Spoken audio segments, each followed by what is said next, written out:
मैं मुसलमानों से कहता हूं तमाम मस्जिदों को सीसीटीवी कैमरे से पहले लैस करो, एसी बाद में लगाना, मार्बल बाद में बिछाना, मुज़य्यन बाद में करना, पहले चारों तरफ से हाई रेजुलेशन बोलते हैं ना सीसीटीवी कैमरा, वो आप लगाओ। आज का ये दौर है। और तमाम अपने चौक चौराहों पर भी अब लगाओ, अपने घरों पर भी ये लगाओ। ये सुविधाएं जब मिली है तो उसका लाभ उठाओ। यात्रा में फिर इस तरह के उपद्रवी नारे लगे और पुलिस की मौजूदगी रही तो मैं मुस्लिम तंजीमों से कहना चाहूंगा कि आपको भी उसी टाइम कमर कस के यात्रा निकाल देनी चाहिए, आर या पार, क्योंकि ये चीजें बहुत लंबी नहीं चलेंगी। अरे 10 साल बाद खत्म होना, आज ही हो जाए निमटना ऐसे लोगों से। आर पार मौलाना करना पड़ेगा, आर पार करना पड़ेगा आपको। ये जो अधर्मियों का संगठन है जिसका नाम बजरंग दल है, ये जो कथित तौर पर असामाजिक तत्वों का संगठन है, जो लुटेरों का संगठन है, हथियार बंद गिरोहों का जो संगठन है, धार्मिक संगठन है, बिल्कुल अधार्मिक है। धर्म में ये हो ही नहीं सकता। बजरंग दल धार्मिक है, बजरंग दल अधार्मिक है, बजरंग दल असामाजिक है, बजरंग दल हथियार से लैस गुंडों का एक संगठन है। हेलो दोस्तों, इस वक्त मेरे साथ हाफिज गुलाम सरवर साहब मौजूद है। आइए इनसे बातचीत करते हैं। नूह मेवात हरियाणा में जिस तरीके से पिछले महीने हिंसा हुई है 31 जुलाई को, उस बात को लेकर बातचीत करते हैं, क्योंकि फिर से शोभा यात्रा निकालने की 28 अगस्त को तैयारी है। क्या देखते हैं, अभी तो हिंसा हुई है, शोभा यात्रा को लेकर इल्जाम भी लगाए गए कि पत्थरबाजी मुसलमानों ने किया, फिर से शोभा यात्रा निकालने की तैयारी है। देखिए, पिछले दिनों जब ये ऐलान हुआ था कि 28 को हम शोभा यात्रा निकालेंगे, तो हरियाणा में सरकार में बैठे लोगों में भी आपस में मतभेद था। जो दुष्यंत चौटाला हैं वो इस पक्ष में बिल्कुल नहीं थे, ये नहीं शोभा यात्रा बिल्कुल नहीं निकलेगी। मुख्यमंत्री मनोहर लाल खट्टर भी इस पक्ष में नहीं थे, लेकिन गृह मंत्री अनिल विज जो है वो पक्ष में थे। और बातें ये कही जा रही थी कि चूंकि उस दिन शोभा यात्रा में जो कुछ हुआ उससे बजरंग दल के लोगों को ये लग रहा कि हमारी हार हो गई, जब तक हम शोभा यात्रा नहीं निकालेंगे तो मेरी जीत नहीं होगी। अब इसको समझना ये है कि शोभा यात्रा में जीत और हार कहां से आ गया, ये एक सवाल होता है। शोभा यात्रा तो शोभा यात्रा है, यानी कि ये शोभा यात्रा नहीं है, ये एक लड़ाई है। लड़ाई में जीत हार होता है। शोभा यात्रा में, पूजा पाठ में, कहीं भी हम क्या कहते हैं, जो कुछ धार्मिक कार्य है उसमें कहीं माने हार या जीत ऐसा तो आज तक सुना ही नहीं हमने। उसमें कौन सा हार जीत होता? हार जीत कभी नमाज में सुना आपने? नहीं। मुसलमानों में भी इबादत में नहीं, हार जीत किसी भी पूजा पद्धति में नहीं है। हार जीत लड़ाई में है। इसका मतलब ये जो अशोभा यात्रा है, अधार्मिक यात्रा है, धार्मिक यात्रा ही नहीं, यह अधार्मिक यात्रा और अधर्मी लोगों का जो जमावड़ा है, यह अधर्मी लोगों के जमावड़े में मारपीट प्रस्तावित है, लड़ाई प्रस्तावित है, इसलिए यह हार जीत मानते हैं। ऐसे में गृह मंत्री अनिल विज का यह कहना कि नहीं ये यात्रा होनी चाहिए, मैं समझता हूं गृह मंत्री सीधे सीधे इस तमाम मामलों के जिम्मेदार हैं। इसका मतलब पिछली दफा भी जो कुछ हुआ वो गृह मंत्री की पुष्टपनाही से हुआ, उनके निगरानी से हुआ, उनके देखरेख से हुआ, और इसीलिए उनके मनोबल बढ़े हुए हैं। उन अधर्मियों के, उन असामाजिक तत्वों के, उन गुंडों के, उन कथित तौर पर गौरक्षा के नाम पर हफ्ता वसूली करने वालों के, मुसलमानों को कि ये जो अधर्मियों का संगठन है जिसका नाम बजरंग दल है, ये जो कथित तौर पर असामाजिक तत्वों का संगठन है, जो लुटेरों का संगठन है, हथियार बंद गिरोहों का जो संगठन है, धार्मिक संगठन है, बिल्कुल अधार्मिक है। धर्म में ये हो ही नहीं सकता। बजरंग दल धार्मिक है, बजरंग दल अधार्मिक है, बजरंग दल असामाजिक है, बजरंग दल हथियार से लैस गुंडों का एक संगठन है। नोट कर लीजिए, 1 2 3 बार मैं कह रहा हूं, किसी कीमत पर मैं इसे धार्मिक संगठन नहीं कह सकता हूं। न धर्म कभी करोड़ों हिंदुओं की भावनाओं का आहत कर रहे हैं, लाखों भी नहीं है, आप करोड़ों की बात कर रहे हैं। हिंदू अलग चीज है, मजहब नहीं सिखाता आपस में बैर रखना। ढंग के हमारे जो संत हैं उनसे आप पूछिए, जो साधु संत महात्मा हैं, जो धर्मगुरु हैं, महामंडलेश्वर हैं या शंकराचार्य हैं या किसी बड़े मठ के मठाधीश हैं, उनसे आप पूछिए कि क्या धर्म में नफरत के लिए भी कोई जगह है क्या?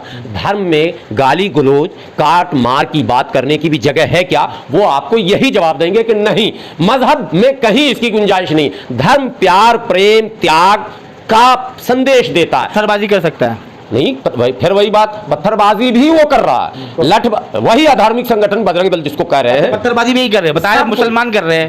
कौन बता रहा? मैं भी तो बता ही रहा हूं आपको। मैं बता रहा हूं, गाड़ी के डिक्की में पत्थर लेकर गए, हथियार पूरी तरह से, तलवार लेकर गए, बंदूक लेकर गए, कट्टे लेकर गए, राइफल लेकर गए, गाली देकर गए, आ रहा हूं तेरा जीजा ये कहकर गए, स्वागत के लिए खड़े रहियो ये कहकर गए। ये देश में ऐसे देश नहीं चलता, ऐसे समाज नहीं चलता। समाज में आप एक समूह बनाकर और अगर संविधान में कहीं थोड़ी बहुत आपको गुंजाइश मिली है धार्मिक यात्राओं की, तो उस गुंजाइश का लाभ लेकर दूसरे समुदाय को आप गाली गलौज करें, उनको मारने पीटने की धमकी दें, उनकी बहन को आप इनडायरेक्टली गाली दें, मैं तेरा जीजा आ रहा हूं, तो भाई ये चीज ये लंबा नहीं चल सकता है। इसलिए तो आज मेरे कैमरे में कैद है वीडियोस जिसमें वाज़ाब्ता जुलूस निकलता है।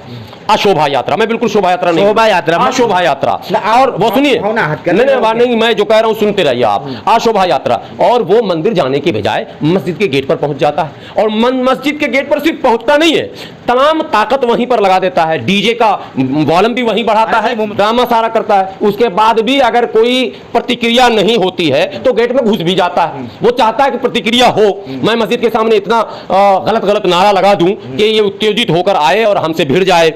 अगर उसके बाद भी मुसलमान बाहर नहीं निकलता है, 100 तस्वीर है कि मस्जिद के छत पर चढ़ गया, मीनारे पर चढ़ गया, झंडा बांध दिया, मस्जिद में तोड़फोड़ किया, मस्जिद की पवित्रता को नष्ट किया। भैया ऐसा इंसान तो इंसान ही है, हिंदू हो या मुसलमान हो। धर्म क्या क्या सिखाता वो अपनी जगह, लेकिन ह्यूमैनिटी देखिए, एक मानव ह्यूमन नेचर है, ठीक है, वो ह्यूमन नेचर एक्टिव हो जाता है और वो फिर कुछ देखे बगैर टूट पड़ता है।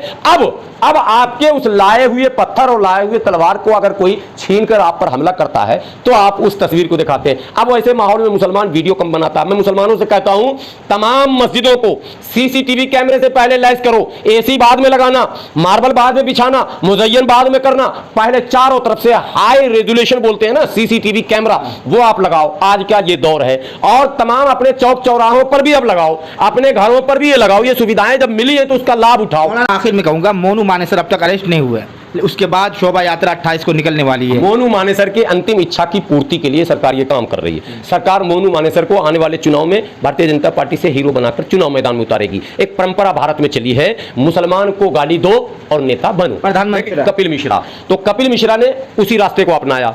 वो मुसलमानों को गाली देना शुरू किया, उसको बॉडीगार्ड मिल गया, उसको प्रोटेक्शन मिल गया, उसको चंदा मिल गया। सुरेश चौहान के मुसलमानों को गाली देना शुरू किया, उसको बॉडीगार्ड मिल गया, उसको प्रोटेक्शन मिल गया, उसको चंदा मिल गया। आपको हैरानी होगी कि मुसलमानों के खिलाफ न केवल जहर उगलना बल्कि कई बम धमाकों में उसके शामिल होने की खबर, वो एमपी बन गई, क्या कहते हैं, मध्य प्रदेश के भोपाल से, नाम नहीं ले रहा हूँ, सब लोग समझ रहे हैं, मुसलमानों को खुलेआम गाली देना, छुरी तेज कराने वाली। मौलाना अच्छी बात है ना, मुसलमान किसी के काम तो आ रहा। हाँ, तो छुरी तेज करो, मुसलमानों पर हमला करो, बन गई सांसद। ये परंपरा शुरू हुई। आपको याद होगा, भारत में रहना है तो फला फला कहना है और जूते मारो फला फला। वो केंद्र में मंत्री है, केंद्र में मंत्री है, नौजवान नेता है, मैंने जूते मारो और चप्पल मारो मुसलमानों को तो बन गए मंत्री। एक सांसद यहाँ दिल्ली में है, परवेश वर्मा, वो खुले मंच से कह रहा कि 500 मस्जिदें ऐसी हैं जिसको बगैर तुरबाए मैं दम ही नहीं लूंगा और मुसलमानों का बहिष्कार कर दो। सुंदर नगरी की बात कर रहा हूं जहां उसने किया था, वो भी सांसद बना बैठा। ये इस देश का दुर्भाग्य है कि जो लोग महापुरुषों को अपमानित करें, गांधी को गाली दें, जो लोग गोडसे का समर्थन करें। मौलाना हमारा देश चांद तक पहुंच गया है, लेकिन ये लोग इन चीजों में उलझे हुए हैं। यही लोग हैं जो विश्वगुरु बनने से भारत को रोक रहे हैं। यही लोग हैं जो भारत की तरक्की के लिए बाधा है। यही लोग विकास में बाधा उत्पन्न कर रहे हैं। भारत के अंदर दुनिया का नेतृत्व करने का क्षमता है। भारत के बारे में बहैसियत मुसलमान में कह सकता हूं कि मेरे नबी ने पेशन गोई कर रखी है, उसके बावजूद भी ये बाधा उत्पन्न कर रहे हैं। ये लोग देखिए, दुनिया जानते हैं, मैं हिंदू भाइयों से कहता हूं, शांति विकास की जननी है, शांति विकास की जननी है और अशांति विकास में बाधा है। तो जितना ज्यादा अशांति आप फैलाओगे, जितना ज्यादा धर्म के नाम पर, जाति के नाम पर, क्षेत्र के नाम पर लड़ोगे। और आपको एक बात और बड़ी बोल दूं मैं जाते जाते, क्षेत्र के नाम पर हम कभी नहीं लड़े। मैं जय महाराष्ट्र बोलने वाले राज ठाकरे, बिहार के, यूपी के, दूसरे राज्यों के, पूर्वोत्तर के राज्यों के लोगों की पिटाई किया। हिंदू मुसलमान उसने नहीं देखा, सबकी पिटाई किया। हमारी भी पिटाई, आपकी भी पिटाई। हमने नहीं किया भाई साहब, किसने किया? राज ठाकरे ने, जो गर्व से कहो हम हिंदू हैं भी कहता है और हिंदू को पिटाई। गुजरात में बिहार के तमाम मजदूरों की पिटाई हुई। ये दृश्य भी लोगों ने देखा जब ढोला उठा के वहां से लोग भागे। हमने नहीं पीटा, वहां भी पीटने वाले गुजराती हिंदू थे और जब वो मार रहे थे तो उसके जद में हिंदू मुस्लिम सभी मजदूर आए। ठीक है, आप क्षेत्रवाद की बात करें तो असम का मुख्यमंत्री बोलता है क्षेत्रवाद की भाषा।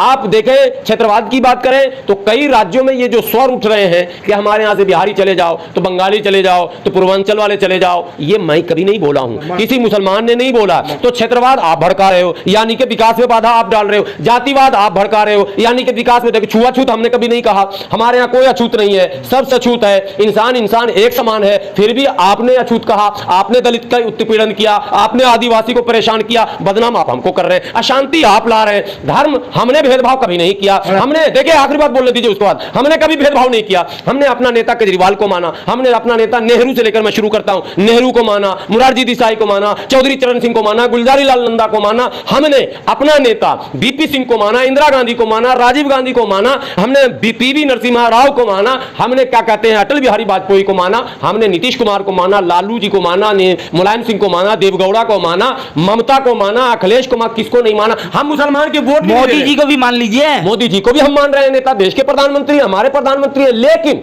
उसके बावजूद हमसे आप सवाल करते हैं कि आपसे एडजस्ट नहीं होता मुसलमान, ये कहा जा रहा है मुसलमान एडजस्ट नहीं होता। किस तरह से आप हमें एडजस्ट करना चाहते हैं? आप स्कूल का उद्घाटन शुरू से परंपरा शिलान्यास, स्कूल का संगे बुनियाद जिसको कहते हैं, पुल ब्रिज बनाए शिलान्यास, शिलान्यास हमारा है क्या? शिलान्यास आपके शब्द भी है, विधि विधान भी है, उसमें बाद अब तक पूजा पाठ होता है, फिर उसका जो उद्घाटन होता है उसमें पूजा पाठ होता है, सब विधि विधान आप कर रहे हैं। स्कूल में आपके गुरु परंपरा का निर्वहन हम करें, सरस्वती पूजा हमारे यहाँ स्कूल में, वो बचपन में हम लोग जिस स्कूल में पढ़े थे मकतब था, सरस्वती पूजा होता था, प्रसाद वितरण होता था, चंदा बच्चों में होता था, प्रसाद सब लोग खाते थे। आप कहां नहीं है जहां हम आपको एडजस्ट नहीं कर रहे हैं? आप होली मना रहे हैं और हम घर में बैठ के बंद हैं। हमारे पास 3 तरह के मुसलमान, एक तो बेचारा घर में बंद हो जाता, और सिर्फ बेचारा मुसलमान ही नहीं बंद होता, 10% बेचारा हिंदू भी बंद हो जाता है, लेकिन बाकी लोग जो खेलते हैं उसमें मुसलमान भी खेलता है। आपको कहीं कोई बाधा नहीं तो हम तो एडजस्ट कर रहे हैं। आपके दिवाली में इतना पटाखा फुट रहा है तो हम कान में रुई तो नहीं डाल रहे हैं, हम आप हमारे बच्चे भी उस उत्सव में शामिल होते हैं, हैप्पी दिवाली कहते हैं, तो हम कहां एडजस्ट नहीं हो रहे? हर जगह एडजस्ट हो रहे हैं। आप भारत माता की जय, गौ माता की जय,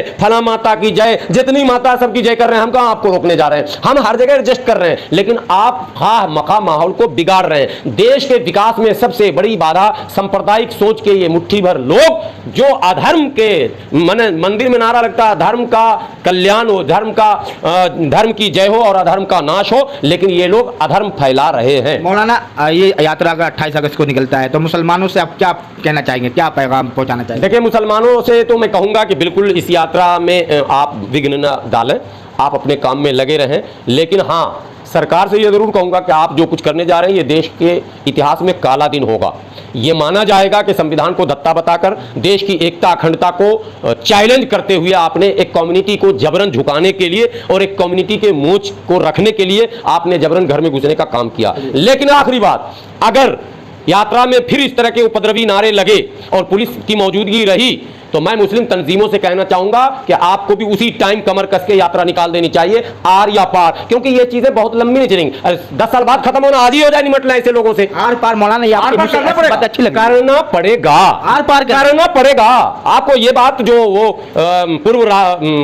कौन थे अजीज कुरैशी पूर्व राज्यपाल ने जो कहा, वो ऐसे लोगों से निपटने के लिए वो होना पड़ेगा। आपको मुल्क को बचाने के लिए, समाज को बचाने के लिए, भारत की बचाने के लिए मुत्तहिद होकर लड़ना पड़ेगा। भारत के मुसलमानों, भारत के दलितों, भारत के पिछड़ों, भारत के ईसाइयों, भारत के सिखों, अगर इन मुट्ठी भर चिंटुओं को आपने लगाम नहीं लगाया तो देश की शांति और देश की एकता को भविष्य में बहुत बड़ा खतरा हो जाएगा। धन्यवाद।